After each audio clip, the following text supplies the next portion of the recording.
예, 목요일 묵상의 시간입니다. 성경을 가르치는 일이 힘들다고 차일피일 미루면 개독교가 된다.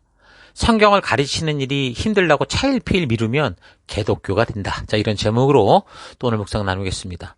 자, 어제까지 우리는 호세아 4장에서 14장까지 호세아를 통해 외치는 그 하나님의 말씀이 뭘 말하고 있는지 바르게 알게, 이해하기 위한 역사적인 배경을 살피면서 이 언약에 대한 망각과 말씀의 가치를 소홀히 여기는 이 영적인 당뇨병이 시작되면 어떤 상황, 어떤 환경을 만나든지 여러 가지 죄의 합병증 증세가 일어나게 된다라는 사실을 생각해 봤습니다. 결국 하나님을 바르게 알지 못하고 그래서 하나님의 말씀을 소홀히 여겨 하나님의 진심을 알지 못하는 결과로 생겨나는 일들인 거죠. 자, 그래서 월요일부터 살펴온 내용들을 여러분 잘 기억하면서 이제 4장부터의 좀 본문을 좀 살피면요. 4장 6절 이렇게 말합니다. 내 백성이 지식이 없음으로 망하는도다. 그러니까 세상 지식을 말하는 게 아니죠. 뭐예요? 하나님을 아는 지식이 없다라는 거예요. 그러니까 이 지식은 제사장들에 의해 율법을 통해 백성들에게 전해지는 것이었죠. 그 교육을 통해 배워질 수 있던 것이었어요. 하나님의 계획과 경륜이 바로 이 율법에 기록되었기 때문에 이 백성들이 지식이 없는 것은 뭐예요? 율법을 마땅히 가르쳐야 될 제사장들의 책임이었다라는 거죠. 그러니까 하나님은 하나님의 뜻을 어떤 신비한 음성으로 말씀한다고 하지 않았고요. 기록된 말씀을 통해 분명하게 알게 하시기 때문에 어떻게 하라고 그런 거예요? 가르치라고 그러는 거예요. 신명기에서나 또 예수님의 그 마지막 승천의 자리에서도 교육에 대해서 아주 중요하게 강조하셨죠. 교육의 명령을. 그래서 제사장들이 해야 될 사명이 율법을 바르게 가르치는 것이었기 때문에 어쩌면 저들이 나름대로 뭐 좀 늘 모임 때마다 가르쳤을 수 있다고 생각을 해요. 분명히 가르쳤을 거예요. 근데 그 뭐가 문제일까? 그러니까 지식이라는 게 단지 율법에 적혀있는 글자 그대로의 정보를 말하는 게 아니라 그 율법의 말씀 하나하나에 담긴 하나님의 진심을 아는 것이어야 되는데 그렇지 못했다라는 것을 말하는 거겠죠. 그러니까 오늘날도 그렇잖아요. 성경은 많이 아는데 그 성경 안 속에 있는 하나님의 의도를 만나지 못하니까 똑같은 성경을 가지고 기독교를 공격하고 하나님을 모욕하는 일에 쓰는 사람들 얼마나 많습니까? 사람들은 더 깊이 서로 알아가면 어떻게 돼요? 가까워질수록 사실 실망하고 절망하게 돼요. 뭐 연애할 때 너무 멋지고 아름다워 보이는데 결혼 살다 보면은 정말 너무 실망할 때가 많고 절망할 때가 되죠. 그런데 여러분 하나님은 안 그래요.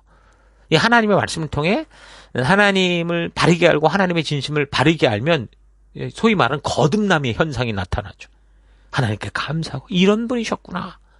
가까워질수록 우리는 변해갈 수 있어요. 그런데 지금 뭐라고 해요? 본문에 네가 지식을 버렸으니 나도 너를 버려 나의 제사장이 되지 못하게 할 거고 네가 너의 하나님의 율법을 잊었으니 나도 너의 자녀들을 잊어버리라 이렇게 말합니다. 그 하나님은 항상 그 분명한 뜻을 전했고 알리셨는데 사람들이 하나님의 그 분명한 명령과 뜻을 계속해서 외면하고 고집을 피우니까 하나님도 어쩔 수 없다는 말이죠.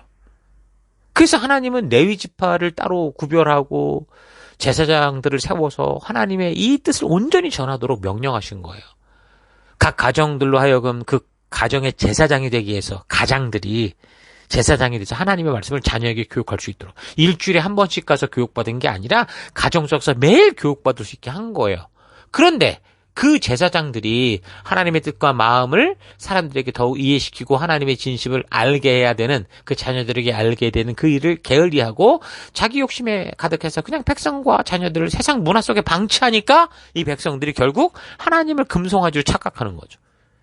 그래서 하나님의 성전 교회까지 와서 그 금송아지를 끌어다 놓고 이상한 종교를 만드는 일이 벌어진 거예요. 그런데도 이 제사장 목사들이 이 정치판에 끼어들어서 뭐 하나님이신 본분은 다 하지도 않고 오히려 그 시대의 권력자들과 결탁을 해서 백성들을 선동하고 종교적인 부를 축적하는 이런 폐악한 짓을 했던 거죠. 그래서 5장에 보면 5장 1절 제사장들아 그러니까 사명자들, 목사들 뭐 이런 사람 이를 들어라. 이스라엘 족속들아 깨달으라. 왕족들아 이 또한 사명자들이죠. 귀를 기울여라. 너희에게 심판이 있나니 너희가 미스바에 대하여 올무가 되며 다볼 위에 친 그물이 됐기 때문이다. 여기서 미스바는 뭡니까? 어디냐면 성경 여러 곳에 나오는데 이 야복강 북쪽에 위치한 곳이에요. 야곱과 라반이 언약을 세웠던 그런 장소이기도 하고 또 유다 지파에게 주어진 뭐 미스바도 있고요. 또 요단 동편 길앗 지방에도 보면 미스아가 또 나오고, 사사 입다가 암몬 자손과 일전을 준비하던 성읍도 있고, 또 갈릴리 북방 헬몬산 그 인근 미스바도 있고, 다윗이 도피 시절 모압 왕에게 부모를 부탁하려고 갔던, 그렇게 찾았던 미스바도 있고, 유다 지파와 경계를 이루는 베냐민 땅에 미스바도 있어요. 그래서 미스바가 어딘지 그 장소는 정확하지 않다고 볼 수는 있어요. 근데 어쨌든 미스바를 얘기하고 있고, 여기 또 다볼이라고 하는데, 다볼은 요단 서편에 있는 다볼산을 가리키는 걸로 보이는데, 이스라엘 골짜기 북서쪽 끝, 갈릴리 호수 서남쪽 한 20km 지점에, 그러니까 해발 588m 정도의 산입니다. 그러니까 성경의 시들 중에 이 헬몬산과 더불어 다볼산을 하나님의 높으신 위엄에 빗대어서 묘사하기도 하는데, 여기 이 두 지역이 지금 언급된 이유는 내용의 흐름상 하나님과 지금 소중한 역사가 있는 그 장소를 말하는 거죠. 그게 우상숭배지로 변질된 아주 대표적인 곳이었기 때문에 이렇게 얘기를 하는 거예요. 그러니까 하나님과 연관이 있다면, 하나님과의 흔적이, 하나님과의 역사가 있다면, 사람들이 하나님을 아는 뜻을 소중히 여기는, 하나님을 기억나게 하는 장소가 돼야 되는데, 이들 지도자들이 바로 이런 하나님과 기억할 수 있는 장소를 전부 다 왜곡된 금송아지로 바꿔버리고 나니까, 이 백성들이 그곳에 갈 때마다 엉뚱한 우상을 생각하면서 올무에 빠지게 했다. 그 말을 하는 거예요. 자, 그러니까 백성들을 바른 길로 인도해야 될 리더들이 이런 식으로 이 백성들을 바르게 교육하지 않을 뿐 아니라 그들에게 잘못된 우상에 대한 이 생각들을 자꾸 주고, 그런 생각을 방치하며 생겨버린 자기 욕심과 생각을 따라 하나님을 이용하도록 탐욕과 본능을 따라 살게 한 이 죄악으로 그들이 이끌었다라는 거죠. 그래서 5장 3절, 에브라임이 몸을 팔고 있고 이스라엘이 몸을 더럽히고 있다. 그러니까 리더들의 행동과 말, 무엇보다 믿은 대로 살아가고자 하는 삶의 노력은 굉장히 중요한 건데, 근데 이들이 이상한 짓을 하고 있더라는 거예요. 자녀가 부모를 보고 배우는 것처럼 지체들도 리더들의 삶을 보고 배우는 건데, 그런데 북이스라엘의 리더들이 저들이 먼저 하나님 이름을 빙자해서 세상의 가치를 따라 살아가는 이중적인 삶을 살고 있더라는 거죠. 그러면서 위기를 만나면 하나님을 찾아오고 회개해야 되는데 이게 아니에요. 강대국을 찾아가더라는 거예요. 이 하나님 떠났다라는 거죠. 그 결과로 오히려 너희가 의지하던 이런 강대국들이 너희가 초대해서 연합군으로 불렀는지 모르지만 저들이 너희를 짓밟고 다 눌러버릴 거야. 이런 얘기를 하는 거죠. 그런 미래가 너네 미래야. 너네는 하나님이 아닌 세상과 음란하며 그들과 손을 잡고 있는지 모르지만 그들은 너를 밟아 뭉갤 거야. 이 얘기를 하는 거죠. 그래서 6장 1절, 오라, 우리가 그래서 여호와께로 돌아가자. 여호와께서 우리를 찢으셨으나 도로 낫게 하실 것이고 우리를 치셨으나 싸매어 주실 거다. 그러므로 여호와를 알자. 이 하나님의 진심을 좀 알자. 그의 나타나심은 새벽빛같이 어김없나니 비와 같이 땅을 적시는 늦은 비와 같이 우리에게 임하시리라. 그러니까 이 구절은 호세아가 지금까지 외친 그 심판이 코앞에 다가왔으니까 뭐 그런 일이 있기 전에 여호와께 돌아가자. 이렇게 외치는 걸로 우리가 볼 수 있는데, 또 어떤 사람들은 이 백성들이 도저히 하나님을 찾지 않으니까 결국 아수르 강대국에 끌려가서 고생하게 될 때야 하나님을 찾을 거를 말하는 거다라고 합니다. 근데 어쨌든 흐름상 볼 때 지금 호세아는 뭐 이 심판, 그러니까 멸망 이전이니까 코앞에 닥친 심판이 정말 임박하기에 빨리 돌이키자라는 선자의 안타까운 외침이 바로 이 구절이에요. 근데 이 구절을 외칠 때 이 선포된 시기가 언제였다고 그랬죠? 북이스라엘로서는 최고의 전성기, 여로보암 2세 시대, 그 부흥기였었죠. 그 배가 부르니까 이런 얘기가 안 들렸던 거예요. 여러분, 사람은 편리하면, 살만하면, 배부르면 하나님을 쉽게 잊어버립니다. 여러분, 이 세계의 기독교 역사, 우리나라의 그 기독교 역사도 보면 다 배고플 때가 아니라 배부를 때 무너지고 변질되고 타락한 것을 볼 수 있어요. 하나님은 백성들이 한 번뿐인 인생을 살며 죽을 고생하지 않고 좀 축복된 삶을 살고 좀 빛된 삶을 살기 원하시는데 도저히 말을 들어먹지 않으니까, 그러니까 하나님은 그렇게도 이들을 이끄는데 정말 다 꺼내주시는데도 이들이 이렇게 사니까 뭐라고 6장 4절, 에브라임아 내가 너에게 어떻게 해야 되냐, 유다야 내가 너에게 어떻게 하리. 그러니까 아쉬울 때는 하나님 그렇게 찾다가 조금만 살만하면 여기서 뭐라고 표현하면 아침 이슬 같다 그러잖아요. 이슬이 착 내렸다가도 해만 되면 싹 없어지죠. 그것처럼 하나님의 마음을 향한 그들의 그 중심이 휙 없어지더라는 거예요. 그러면서 거짓되이 모은 돈으로 뭐 예배당이나 크게 짓고 더 화려한 예배 제사 드린다고 하면서 그 종교 의식만 더 휘황찬란하게 만들어 놓고 겉으로는 마치 진실한 제사처럼 보였는지 모르지만 그게 거짓이었기 때문에 그래서 하나님께서 선지자를 통해 외치는 게 뭐냐? 이들의 이런 행동을 직접 지적하면서 6장 6절 나는 인애를 원하고 제사를 원치 않는다. 번제보다 하나님 아는 것을 원한다 이렇게 말하죠. 그러니까 제사나 번제는 뭐예요? 율법의 가장 첫 부분에 나오거든요. 레위기에. 이건 종교적인 행위를 요구하는 게 아니고요. 하나님과의 바른 관계, 삐뚤어진 곳에서 온전히 세우기 위해 만드신 하나님의 관계 연결용 그런 규례였어요. 근데 하나님과 바른 관계를 세우는 예배가 아니라 이게 종교가 돼버리니까 하나님을 자기들이 원하는 우상으로 조종하는 그런 제사로 만들어버리니까 하나님이 더 이상 그런 제사 받을 수 없다 이렇게 얘기를 하는 거죠. 그러니까 하나님은 단지 우리가 그냥 교회당 건물 열심히 방문하는 종교인이 되는 걸 원하지 않으세요. 단지 우리가 뭐 교회당 오래 다니고 봉사하고 헌금 내고 또 성경 많이 읽기 원하는 그런 게 아니라고요. 그 말씀을 통해 하나님의 진실한 마음, 그 의도를 알기를 원하시는 거예요. 성경을 그렇게 읽었는데도 율법이 단지 종교적 규율로만 이렇게 생각을 한다면 우린 지금 뭔가 성경을 잘못 읽고 있는 거고 단지 이건 종교적인 정보만 늘려가는 것일 뿐이에요. 그 말씀을 통해 지금 하나님의 진심 의도를 만나지 못하는 거죠. 그래서 내가 늘 성경을 읽을 때도 많이 읽는 것보다 우리가 하나님의 마음을 만날 수 있게 읽어야 된다고 자꾸 말을 하는 거죠.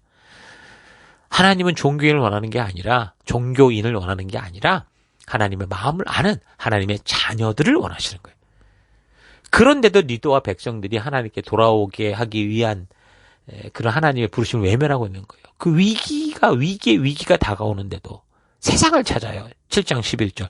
에브라임은 어리석은 비둘기같이 지혜가 없어서 애굽을 향하여 부르짖으며 아수르로 가는구나. 그러니까 하나님은 위기라는 걸 통해서 그의 백성들이 하나님의 마음을 알고 진심을 만날 수 있도록 하시는데 이스라엘의 리더들이 그 위기를 만나니까 하나님이 아닌 애굽으로 아수르로 그러니까 눈에 보이는 강대국을 찾아다니면서 자기들끼리 살 길 찾겠다 이러고 있더라는 거죠. 그러니까 위기 속에서도 도무지 위에 계신 하나님을 찾지 않고 사람의 힘만을 의지하려고 하는 거예요. 그러니까 예언자를 통한 끝없는 음성은 뭐냐? 그거에서 애굽 찾지 마라. 아수르 찾지 말라. 위에 계신 하나님 찾아. 그리하면 너가 산다란데 인데 지도자 아들이 하나님을 아는 지식이 없으니 하나님을 찾지 않는 거죠. 그런 불순종의 삶이 계속되니까 어디까지 가냐? 이제 주인도 몰라보는 똥개, 미친 개. 심지어 그러니까 자신의 주인을 물고 덤비는 존재가 되더라는 거예요. 7장 15절. 내가 그들 팔을 연습시켜 힘있게 하였으나 그들은 내게 대하여 악을 꾀하는도다. 그러니까 하나님이 이 백성을 전멸의 위기에서 전적인 은혜로 구원을 해서 열강과 비교하여 어깨를 견줄 만한 나라가 되기 위해서 다른 주변 나라가 덤비지 못하게 만들어줬더니 이제 저들이 그 힘으로 하나님을 배신하고 세상과 손을 잡고 하나님을 더욱더 힘들게 하고 있더라는 거예요. 그 호세아 선지자가 지금 이런 하나님의 가슴 아픈 이야기를 하고 있는 거죠. 아무런 살희망도 없는 저들을 당신의 손으로 구원해서 깨끗이 씻기고 살집 주고 건강하게 세워주고 살아갈 이유도 줬는데 오히려 사람들을 향해 이것들이 막 이 하나님이 나를 괴롭힌다. 이렇게 고래고래 소리지는 이 상황이라는 거예요. 이 너무도 황당한 이 상황에 대해서 어떻게 얘기해요? 8장 9절. 외로이 떠돌아다니는 들나귀처럼 아시리아로 올라와서 도와달라고 빌었다. 에브라임은 연인들에게 제 몸을 팔았다. 이스라엘이 이 세계 열방사에서 몸을 팔아서 도움을 구하였지만 이제 내가 이스라엘을 한 곳에 모아서 심판하겠다. 외국 왕들과 통치자들의 억압에 짓눌려서 이스라엘이 야위일 것이다. 9장 10절. 옛적에 내가 이스라엘을 만나기를 광야에서 포도를 만남같이 하였으며 너희 조상들을 보기를 무화과 나무에서 처음 맺힌 첫 열매를 봄같이 하였거늘 그들이 바알볼에게 가서 부끄러운 우상에게 몸을 들임으로 저희가 사랑하는 우상같이 가증하여 줬다. 곧 죽게 될 이스라엘 백성들을 이집트에서 구원해서 시내산에서 사랑의 언약을 맺으시고 마치 첫사랑과 결혼하듯 그렇게 새 신부를 만들었더니 이것들이 우상을 찾아가서 하나님이 준비해둔 그 신방, 하나님과의 그 신혼방에 외간 남자 끌어들이고 외간 여자 끌어들이 정조를 더럽히고 팔더라는 거예요. 여러분 브레이브하트라는 영화 아시죠? 그 영국이 스코틀랜드를 지배할 때 그 지배력을 강화시키려고 어느 동네든 결혼하는 신부를 남편과 자기하는 게 아니라 첫단밤은 그 성주가 이 신부의 순결을 뺏는 이런 법이었어요. 이거는요, 주권을 잃은 민족들의 수치고 누가 봐도 치가 떨리고 도저히 용납이 안 되는 역사 아닙니까? 그런데 지금 이스라엘이 자기 발 스스로 그렇게 자기의 정조를 우상들에게 찾아가 바치더라는 거예요. 하나님께서 거룩하게 신부를 맞이하기 위해 준비하신 그 하나님이 준비한 그 땅에, 하나님이 준비한 그 신혼방에 이 거짓된 더러운 것들을 끌고 가서 자더라. 그 말인 거죠. 그러니까 이런 상황을 하나님이 호세아에게 이야기할 때, 호세아도 지금 그 고멜이라는 아내를 돕고, 고멜이 지금 그런 행동을 했기 때문에 얼마나 그 마음이 하나님의 마음으로 꽉 찼겠습니까? 그 얼마나 공감이 생겼겠어요. 그러니까 호세아가 전한 이 말씀은 분명히 고발해서 잘못을 두추어내는 그것이 알고 싶다. 추적 60분.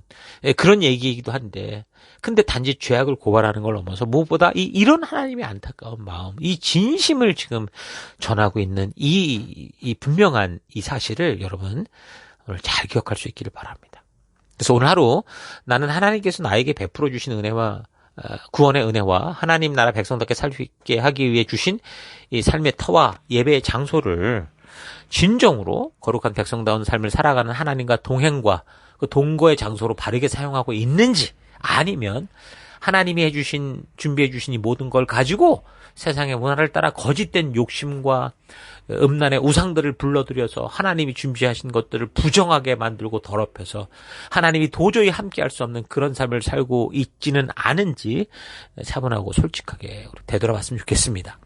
하나님이 거룩하게 준비하신 그 땅에서 하나님이 거룩하고 순결하게 준비한 이 백성들이 스스로 세상의 욕심과 음란한 것을 찾아 자신을 더럽히며 더 심하게는 교회까지 그런 세상의 문화의 가치를 끌어들여 하나님을 금송아지로 만들어버린 것에 대해 하나님 지금 얼마나 가슴 아파하시고 슬퍼하시는지 여러분은 이런 뼈아픈 하나님의 가슴을 이 호세서의 말씀들을 통해 조금이라도 여러분 느끼십니까?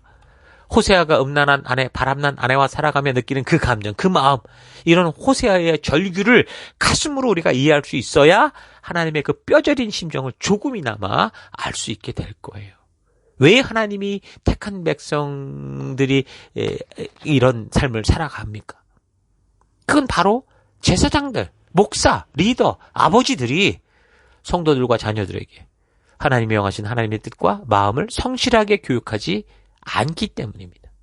하나님의 진심을 알게 해야 되는 그 일에 게으르고 자기가 원하는 대로 살고 싶은 욕심에 가득 차서 그냥 백성들과 자녀들을 세상 문화 속에 방치하기 때문이에요. 그 결과로 이 백성들이 하나님을 자기 마음대로 상상하는 금송아지로 만들어서 세상을 살아가며 심지어 하나님의 성전 교회까지 그런 세상과 똑같은 가치를 가지고 들어와서 겉은 종교적인 것으로 치장되어 있으나 결국 그 중심에는 욕심을 추구하는 우상 숭배 일이 벌어지는 거죠. 그래서 술, 담배, 동거, 혼전 선교, 간음, 심지어 동성애까지 리더요 교사라고 하는 사람들이, 목사라고 하는 사람이 너무 당연하게 받아들이고 먼저 청년들을 데리고 그런 죄의 자리로 이끄는, 죄와 미팅을 하게 하는, 당당하게 죽음의 길로 그 영혼을 데려가는 일들이 오늘 교회 속에 너무나 많이 비일비재한 거예요.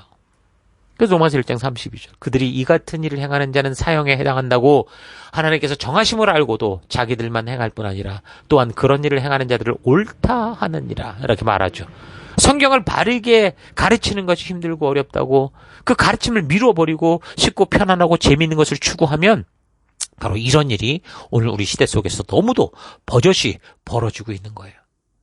벌어지고 마는 거예요. 내 백성이 나를 아는 지식이 없어 망해가는구나 한탄하시는 이 하나님의 안타까운 마음을 그래서 우리가 잘 기억해서 우리 각자가 선 그곳에서 부지런히 하나님의 마음을 알게 하는 그 말씀, 하나님의 경륜과 계획이 담긴 그 법도와 규례와 명령을 성실하게 자녀들에게, 성도들에게 바르게 가르치는 것을 멈추지 않는 여러분과 제가 되기를 축원합니다. 오늘 하루도 힘내십시오. 잠시 기도하겠습니다. 하나님은 거룩하고 순결한 신부를 찾으시기에 이 백성들을 세상으로부터 분리하고 구별하여 이 어두운 세상 속에서 빛으로 깨끗하고 정결한 하나님의 자녀로 거룩한 백성으로 세워주셨는데 내가 하나님께로부터 와서 하나님께로 가는 자임을 잊고 이 세상에서 영원토록 살아갈 것처럼 나의 만족과 욕심을 따라 나의 유익을 따라 세상과 연합하여 살아온 삶을 회개합니다. 하나님이 찾으신 그 한 사람은 하나님과 맺은 언약을 잊지 않고 하나님이 주신 그 말씀의 가치를 따라 살아가는 사람이기에 오직 나를 구원하신 하나님께서 주신 그 말씀을 바르고 온전히 알아 그 말씀이 인도하는 길로 걷는 내가 되기 원합니다. 하나님의 진심을 하나님의 법도와 규례와 명령을 나의 자녀들에게 우리에게 맡긴 성도들에게 성실하고 부지런히 가르치는 일에 게으르지 않고 무엇보다 내가 먼저 그런 주의 법을 즐거워하고 기뻐하는 삶 살아가는 내가 되기 원합니다.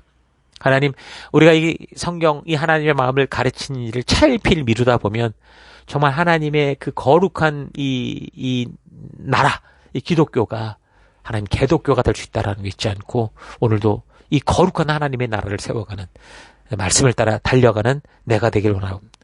그 일 가운데 함께 하시고 인도하신 하나님 감사드리고 예수님 이름으로 기도했습니다. 아멘.